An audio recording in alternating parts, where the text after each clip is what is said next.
Ano nga ba ang pinakamadaling paraan para makapasok sa GrabCar? Marami kasi ang hindi pa rin nakakapasok dito sa GrabCar, and marami ang nag-aabang kung paano makapasok dito sa GrabCar. Yan yung pag-uusapan natin sa video na to. What's up guys? Another day, another video na naman tayo. Ako nga pala si Butter Dasban, ang inyong GrabCar driver.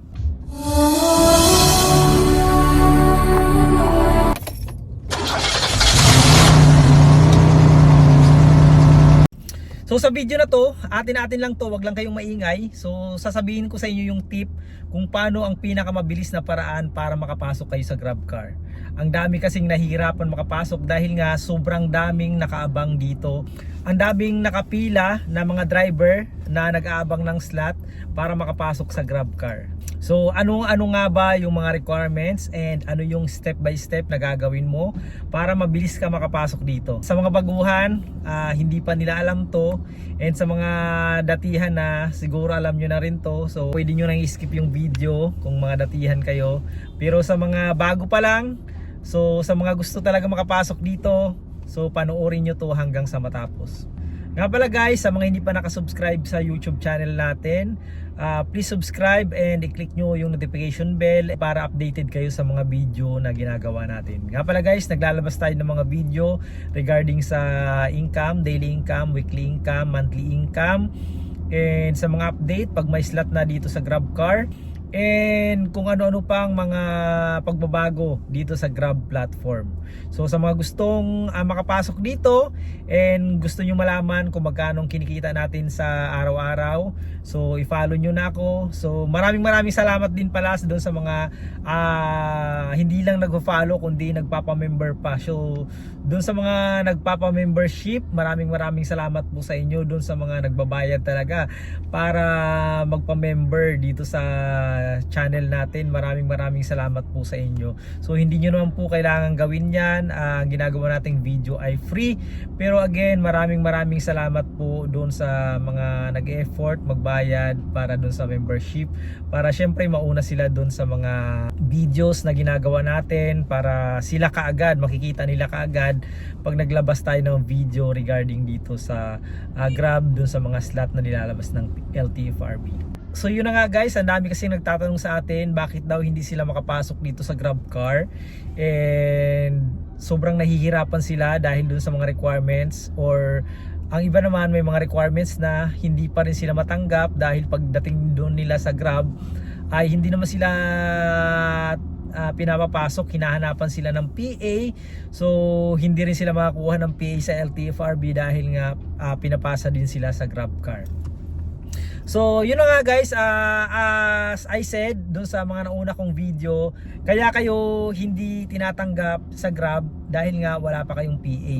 So paano nga ba makakuha ng PA, and saan nga ba tayo pupunta para makakuha ng PA? So ang unang step dyan guys, mag-aabang tayo ng slot sa LTFRB. Si LTFRB kasi ang naglalabas ng slot kung ilan yung demand or ilan yung kailangan na i-additional na mga driver sa Metro Manila, dahil nga kinokontrol din nila yan. Dahil syempre pag marami naman driver and kukunti lang yung pasahero, wala naman kikitain yung mga driver. So wala na magbubuk, maraming aayaw na rin, so hindi na rin maganda pag sobrang dami ng driver and kukunti lang yung demand. So kaya si LTFRB, binabalance nila yan kung ilan yung kailangan, ilan yung demand ng mga pasahero, and ilan yung kailangan ng mga driver. So yun na nga guys, for example may slot na and naglabas si LTFRB, for example sabihin natin naglabas siya ng 5,000 slot. So doon sa 5,000 slot niyan, hindi yan mapupunta lahat kay Grab. So paghati-hatian yan. Possible nga ang iba dyan minsan hindi na napupunta sa Grab dahil nga sa sobrang dami na ng driver ni Grab, hindi na yan binibigyan ng slot. Binibigay yan sa mga ibang TNC. So kaya yung iba nag-aabang sila sa Grab, hindi sila makapasok dahil nga walang slot. Pero yung sasabihin ko ngayong technique para mabilis kayo makapasok sa GrabCar kahit wala pang slot. So ano yung gagawin nyo? So ang pinaka the best na gawin nyo, mag-apply kayo sa ibang TNC. So for example, yung mga TNC company, yun yung mga Grab, Joyride, InDrive, Pick Up, basta yung mga kalaban ni Grab, marami yan, mga Kung hindi ako nagkakamali, nasa 14 company yan. So ang gagawin mo dyan, doon ka sa kanila mag-apply. Mamili ka lang dyan, InDrive, Joyride, Pick Up, ang cars, marami yan sila. So ang gagawin mo, doon ka mag-apply sa kanila ng PE. So ang tanong, paano ako makakapasok sa GrabCar, for example sa InDrive ako nag-apply. Bali ganito kasi yan. So ang ina-apply natin sa mga TNC ay yung PA o yung tinatawag na Provisional Authority. Yung provisional authority, yun yung authority para makapagbiyahe tayo. So parang yun yung pinaka-license natin para makapagbiyahe. Kasi nga, yung CPC or yung tinatawag na Certificate of Public Convenience or yung pinaka-prangkisa natin, matagal yan lumalabas, inaabot yan ng 2 years. Siyempre hindi na tayo makakapag-antay ng 2 years. Kaya si LTFRB naglalabas ng PA or yung tinatawag na Provisional Authority para nga lang makabiyahe ka. Usually ang process niyan tumatagal ng 1 to 3 months. So ang nagpa-process niyan, ang pinakaunang PA mo ay yung mga TNC company. So si Grab, si Joyride, si InDrive, kung sino-sino pa yan, sila ang cars o pick up. So sila yung mga nagpa-process niyan.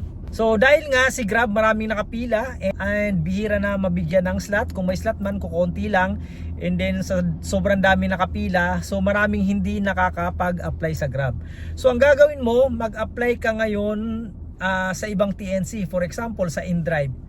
So pag nakapag-apply ka na, syempre magbabayad ka and nakaprocess ka na. So pag nakaprocess ka na, antayin mo na lang ng 1 to 3 months, so lalabas yung PA mo. So pag may PA ka na, yun yung pagkakataon mo na mag-apply sa Grab kahit wala pang slot. Yes, kahit wala pang slot, makakapag-apply ka sa Grab. So tatanggapin ka nila kahit wala pang slot dahil nga meron ka ng PA. Ibig sabihin, license ka na para bumiyahe. So parang ang pinaka-diskarte dyan, ipaprocess mo sa ibang TNC dahil nga dun sa mga bagong TNC wala masyadong nakapila dyan, wala masyadong gustong mag-apply. So kukunti pa lang ang nagpa-process, kaya mabilis yan mapasok and mabilis yan ma-process sa LTFRB. So wag nyo nang antayin si Grab dahil nga sa Grab sobrang daming nakapila, sobrang gusto lahat sa Grab sila BBI. So gusto ng iba sa Grab sila mag-apply, hindi nila alam pag may PA ka na pwede ka nang mag-apply kahit sa ang TNC company. So for example, nagpa-process ka sa, sabihin mo na sa Joyride and meron ka ng PA, pwede mo na yan dalhin doon sa office ng Grab. Hindi mo na kailangan pumila, hindi mo na kailangan magpa-schedule dahil meron ka ng PA. Take note, di ba, doon sa mga feedback na naririnig nyo, pag pumunta sila ng Grab, hinahanapan sila ng PA dahil nga wala pang slot. Walang slot na binibigay sa Grab. So ang tinatanggap lang nila ay yung meron ng mga PA. So kung meron ka ng PA, so hindi naman tinatanong niyan kung saan ka nag-process. So hindi naman sinasabi doon na kailangan sa Grab ka nagpa-process ng PA. Ang kailangan lang doon, kailangan na-process na yung PA mo and mayroon ka ng PA. So yun yung pwede mo na i-apply siya sa Grab. So hindi mo na kailangan mag-antay pa ng slot. So yun yung naiisip ko na pinakamabilis na paraan para makapasok kayo dito sa GrabCar.